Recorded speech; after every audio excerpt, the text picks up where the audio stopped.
digital media, or say mobile device use, should I say? Sure. Jared? Thanks a lot, Jared, for that lovely introduction. And yeah, so as he said, here's some of you guys, in case you don't recognize me. My name is Connor Hensel, and Digital Media Studies is my program. So yeah, aside from my job here, I'm a fourth-year student at BIU, and pretty much since I started learning about digital media, the topic that I really find myself returning to, it has to do with the how and the why of improving our daily practices of mobile device use. And yeah, so I'm here to give my presentation, which I call Find E-quilibrium with your mobile device use.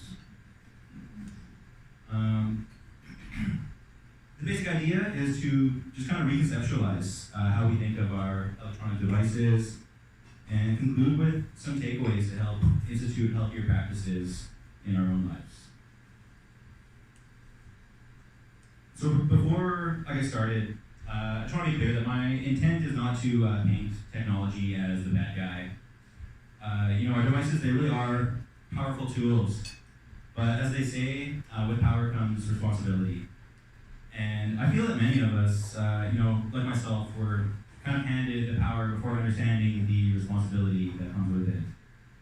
So the goal of this presentation is to just share some of the knowledge that I've come across in my studies, and how to make the best use of that knowledge. So the first section kind of gets into the evolution of technology, the rise of the internet and digital media. So to start, I was born here in Nanaimo in 1991. There's me as a little guy. Some of my most valued memories from childhood are spending the days outside with the one friend who lived near me. Her name was Mel. And we used to just explore the woods behind our houses. We used to ride our bikes around the neighborhood or go down to the river and try to catch crayfish. I mean, we did other stuff too, but those are the things that I like to remember. This is a picture of me and my grandpa in my aunt as well, having a little bit of family time. And I mention this because I pretty much cite him as the one who first introduced me to kind of computers and the internet. And I seem to remember using the internet first at his house. And anyway, as I was going through these old photos and reflecting on my introduction to technology, I came across this one here, which, if you can't tell, that's just the three of us kids crowded around the TV set. And it just doesn't make for quite as nice of a photo, does it? And to start, I'd like to read an excerpt for you guys from this book called The Digital Diet. And this was a book that really helped me learn a lot about this, and I'll be quoting it a few times throughout the presentation. And the subtitle there is the 4-step plan to break your tech addiction and regain balance in your life. So the quote reads as follows. Sometime in the last decade, we've transitioned from being a culture that uses technology to being one that is completely absorbed by it. The sheer volume began to overwhelm us, and the swelling flood of gadgets and websites and doodads started to align into a force that invaded our lives. The force hit, not like a nuclear explosion, but like the slow invasion of an ant colony. I've watched massive colonies of millions of army ants come to life at night in the jungles of Costa Rica. There's no noise, no perceived aggression, and not even a hostile undertone. They simply push forward and devour whatever's in their path. Now, is technology killing us like a wave of army ants? With a few exceptions, like distracted driving and mind-sucking YouTube videos, not literally. But it may be systematically, silently, and imperceptibly destroying parts of our lives that we hold dear. So it's time to look more deeply at our actions, to pull back for a time, and then reshuffle our reliance on technology to make it work for us instead of the other way around.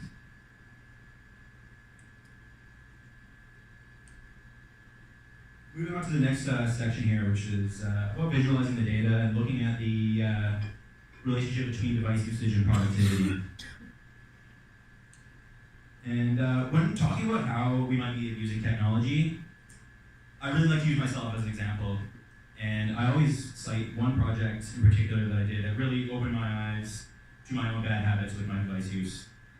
And so it required me to keep track of all the time that I was spending on my phone and computer, so I started using an app to track all my screen time. So in the end, I created this infographic here, and it shows how I spent all my device time from January through March of 2017. You know, and the details aren't too important, but the time that I spent is broken down into the following 5 categories that you can see here. And I mean, the really telling part, well, each category, you know, is color-coded for productivity. So basically the darker blue is very productive, and the bright red is very distracting, the least productive. And as you can see, that the brightest red bar at the top, which represents social networking, basically dwarfs all the rest. It accounts for 179 hours over 3 months, and that is 29% of the total time that I was spending on my devices. So when I saw this, I was pretty alarmed to see just how much time I was spending essentially wasting just scrolling my newsfeed on Facebook or Snapchatting with friends. I don't remember. So I started paying more attention to my internet habits and learning about how we are affected by our devices without even realizing it. In my case, I had a problem with social media, but you know, it could be video games, it could be online shopping, it could be YouTube videos, news media, whatever, any number of things, because they're all designed to grab our attention. So I took an interest in the subject, and of course, you know, I found that there were plenty of reasons to be concerned. For instance, you know, the numbers vary as far as the average screen time that we spend per day. But typically we spend at least 4 to 10 hours a day in front of a screen, and studies link this screen time to declines in physical, mental, and emotional health. You know, with symptoms such as poor sleep quality, general poor health, psychological stress, and dissatisfaction with your life. One report found that Canadian students, grades 7 to 12, are spending up to 7 hours a day on screens, which is more than 3.5 times the recommended limit of 2 hours per day. Also, 87% of preschool children and 85% of school-age children do not meet the recommended guidelines for adequate sleep, physical activity, and screen time. And, you know, it's the statistics like these that make me think back to my early years and why I brought that up in the first place. And I just wonder how we can help ourselves and our children, you know, avoid abusing these devices. So now we get into the section about reconceptualizing the technology and really being able to understand the role that it plays in your life.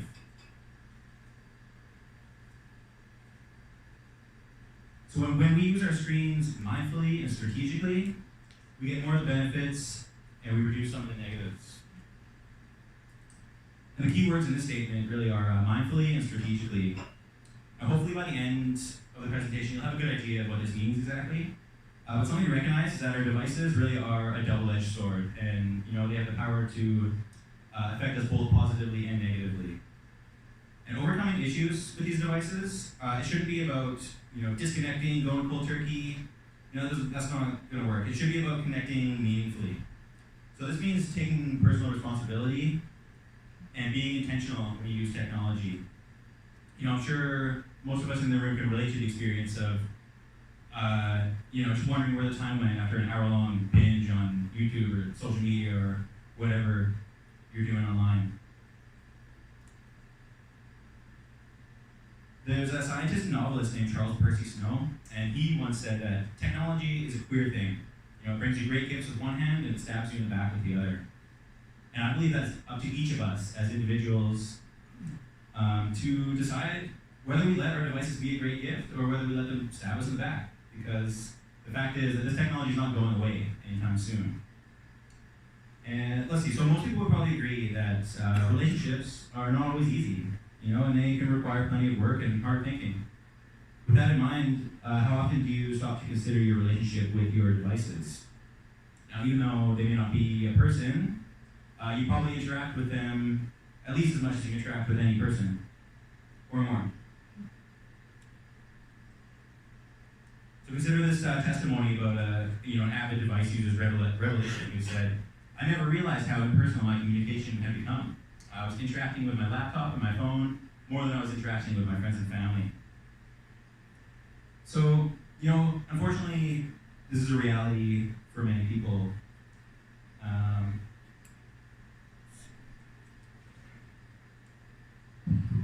And this is why I refer to social media as anti-social media, because this ends up happening to us a lot of the time.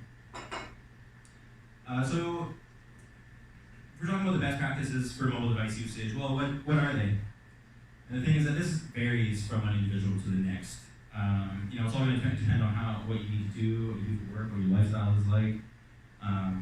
But you can begin to find your balance or your equilibrium with your modern tech devices by asking yourself some questions. For example, how is your mobile device use improving your life? What is motivating your actions and your decisions when you use the technology? And are your smartphone habits helping you, or are they hurting you? And these kind of questions, you gotta be honest with yourself, and they can be difficult to answer. But they really do hold the key to recognizing the effects of technology on a deeper level, beyond just the surface practicality of the functions they serve. Anyway, guys, the fourth section here, this kind of gets into the 10 points that I've kind of distilled or come up with, or come across, that can help us get the most out of our devices. So the first 5 are about rethinking our mobile device use, and the last 5 are tips to change our daily practices and our habits. So the first point is that online personalities are fictional and idealized. So do you know someone who seems notably different when you interact with them online compared with offline? Do you ever do or say things on the web that you probably wouldn't in person? The fact is that a different side of us tends to come out when we're connected, which I refer to as our on-stage avatar or online alter ego. And if we're perpetually on stage, we effectively are acting as a caricature of ourselves, performing in a way, carefully curating how we present ourselves, rather than doing so organically and spontaneously like when we interact face to face. So I came across a service offered online at one point called Web Suicide 2.0. And the whole premise is to delete all your energy-sucking social networking profiles, kill your fake virtual friends, and completely do away with your Web 2.0 alter ego. And I'm not going to get too much into this, but I think the fact that this service exists speaks to the importance of the idea. And Facebook actually sued them, so they can't get people off Facebook anymore. Yeah. This quote, I think, from Daniel Siebert sums up the idea well. Oh, and if I didn't mention, he's the one who wrote The Digital Diet. He says, we all have slight differences in tone and vocabulary online and offline. Take a minute to think about why that might be so, to consider your online and offline personas, and how can you merge them more closely? Don't let your avatar dictate who you are, make it the opposite.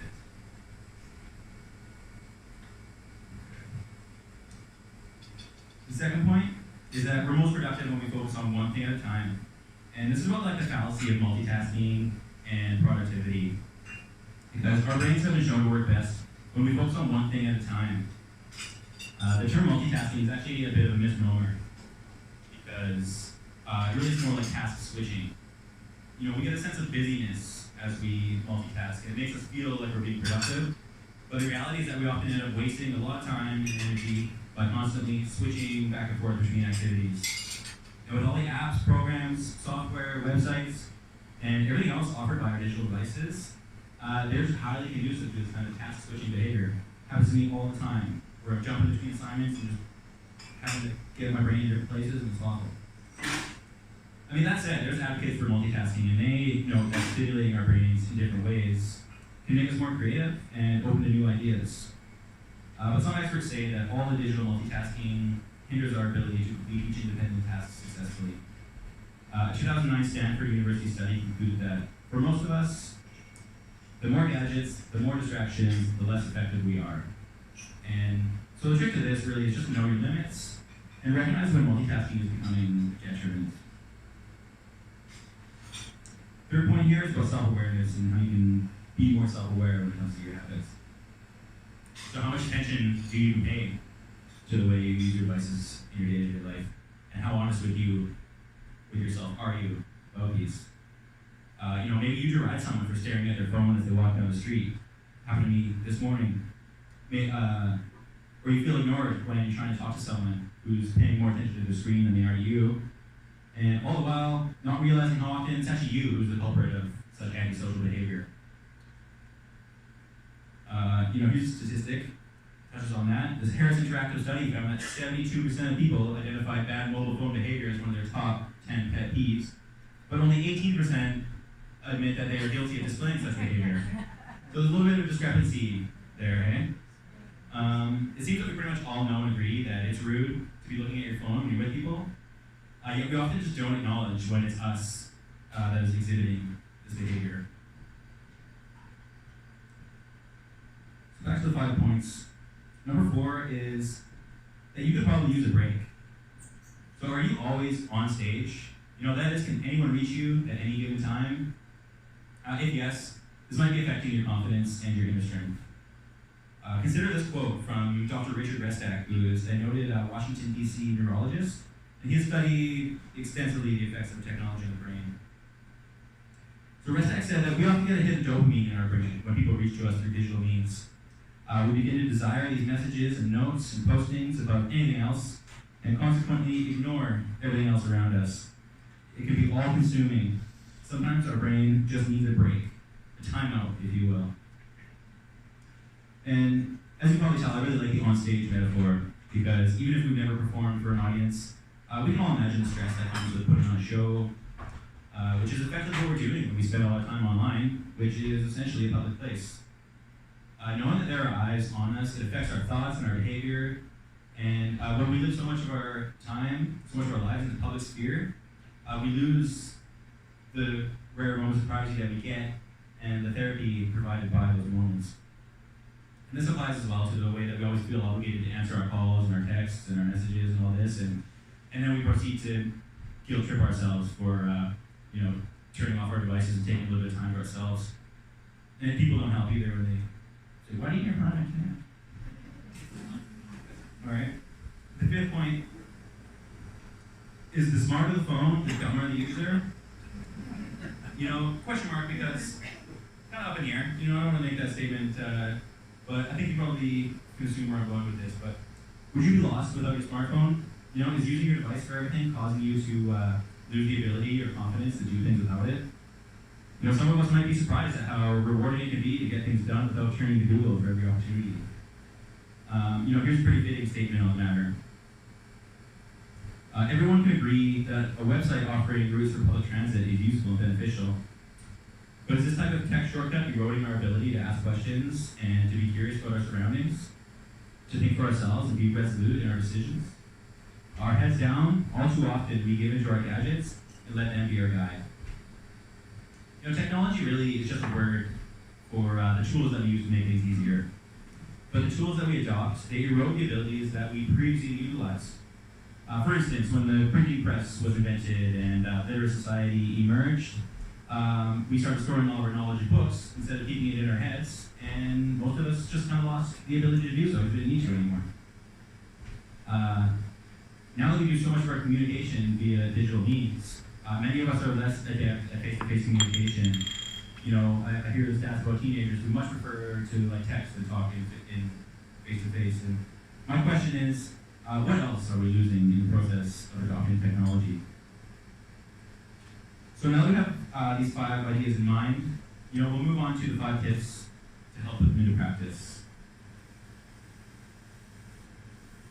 The first one I recommend is do what I did and start tracking your time, because that was really what put me on the road to ending up here today talking about this. There's a lot of apps, websites, software out there to keep track of the time that you spend using devices. Nowadays, this feature is being built into the devices themselves. I use a service called Rescue Time, and it can be very useful for seeing where your time is going and for setting personal goals as well. For instance, I need to spend at least 2 hours a day on productive activities this week. Also, for me, one thing I want to mention is that seeing a visual, seeing that infographic that I made with that big scary red bar on the top, that was really the thing that was my wake-up call to how out of balance my own habits were. So seeing that visual of the technology, you might be able to know or have some idea, but until you see it, it's hard to say. My next point is to establish boundaries. So it's up to you to manage your relationship with your devices. And this can be very challenging when they're designed to distract you and take as much of your attention as possible. So you gotta set rules for yourself to help you use your devices as effectively as possible and stick to them. For instance, you can turn off alerts and notifications. You check it when you choose to and on your own time. Don't leave your phone plugged in next to your bed. Limit yourself to no more than 5 open tabs or apps or browser windows. Try to limit yourself to a set amount of device time each day. What you really want to do is allow the bulk of your electronic bombardment to slip away, because there are no boundaries until we set them. Moving on to the third tip I recommend is to be ritualistic when it comes to your use of these devices. And understanding technology on a deeper level, it requires a shift in perspective about how it affects us. You know, if we really knew how much our lives and brains are being molded through our experiences with electronic devices, we might have more respect for them and not use them so indiscriminately. So some rituals that you can engage in are like, don't look at your device the moment your alarm goes off. Wait at least until you've had your first sip of coffee and just make that your ritual. You can set a time in the evening to put your device away and disconnect. You might refuse to use your device when you're having a conversation with someone, or maybe not dump your phone on the table during a meal unless you have a good reason. So number 4 is detox regularly, often as you can. You know, taking a hiatus from perpetual connectivity can really help to see your digital lifestyle with a fresh perspective. You know, it helps you step outside of yourself a little bit and, you know, watch as more of an observer, less of a participant. A big question for those who consider the time off from the device, though, is what can I do with my time instead? Well, you know what I say? I say use this opportunity to do something that you wanted to do for a long time. I'm sure we've all got a list, you know? Like go for a hike, cook a nice dinner, take a trip to a museum or a show, do a puzzle, whatever. The catch is that you need to do it without them posting about it online.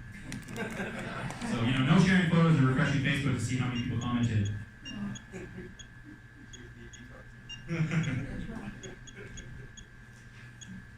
the fifth one here, probably the most important one, is to manage your digital diet.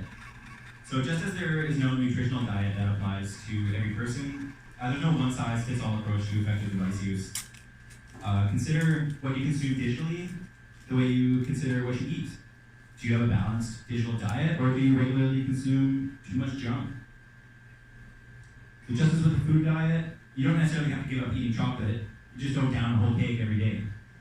It's a cliche because it's true. You know, moderation, moderation, moderation. And nowhere is moderation more needed than in today's modern society.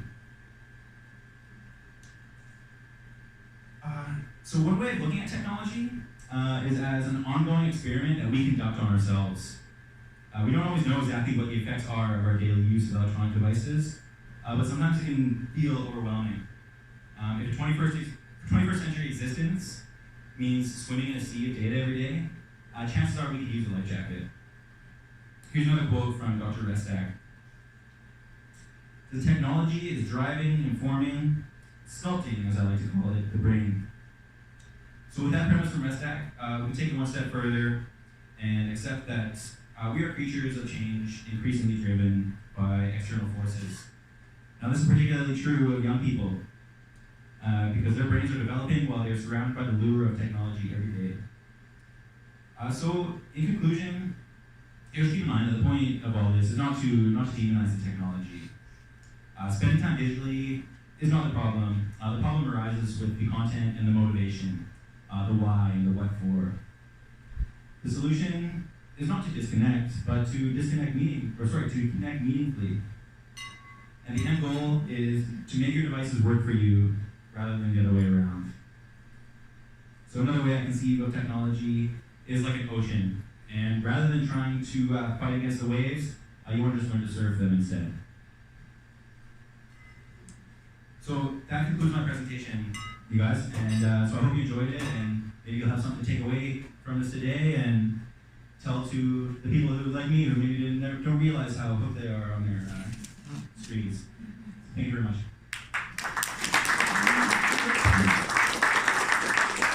Who has questions for Connor? I'd like to go back to that chart with the red bar at the top, and that is, does that include your phone, your laptop, your PC, all of the devices, and how did you get it all put into one? Yeah. I got all these statistics from using that app that I mentioned, Rescue Time. And so you can download the app on your phone and on your computer, and then and you just have to set it up so it keeps track, and you have to make so it knows. But what it does is it is whatever you have on like the front of your screen. So by that I mean like you can have other things open in the background, but right now it'd be measuring how long we have the PowerPoint open, and then if you look at it later, you'll see how long we had the PowerPoint on the front of the screen. So it keeps track of what you're looking at, and so I just had to be kind of vigilant with that and set it up properly so it was tracking things as accurately as possible. But yeah, like I said before, the cell phones, like new iPhones and stuff, they have it built right in. But Rescue Time is the one that I use to get this, and I would definitely recommend anybody to try. Can you get that app to turn stuff off?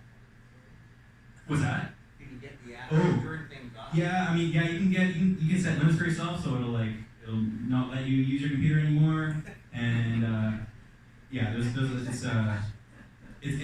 one of many detecting software.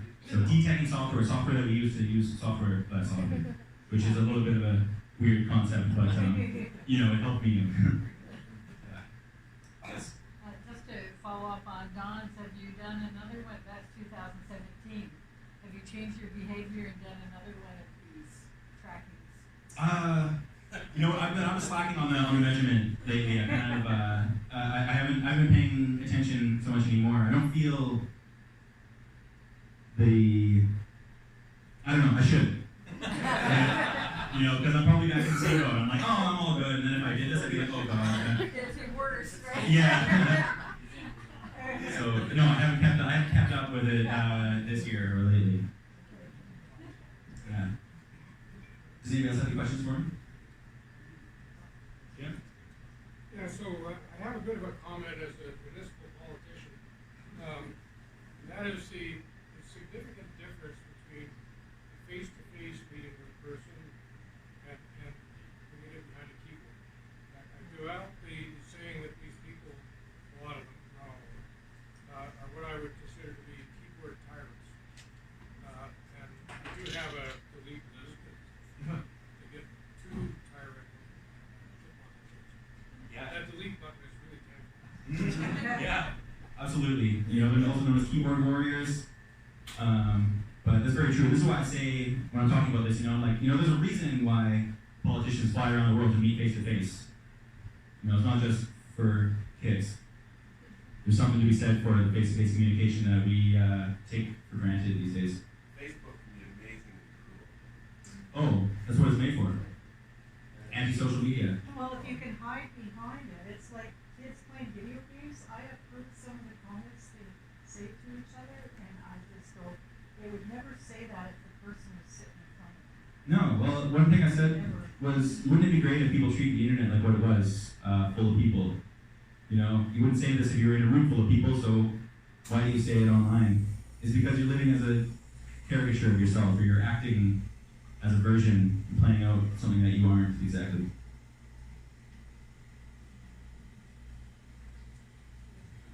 Thanks, Connor. That something affects all of us. And as a parent of my oldest daughter's your age, and my youngest daughter's 18, and the difference between the way their generations react with one another is amazing. Because of what technology's done in the last 10 years. It's just a short 10 years, too. That's funny. I did take a timeline out of my presentation that showed just how much technology changes over the course of 10 years. But I figured you guys would already know. Take it again.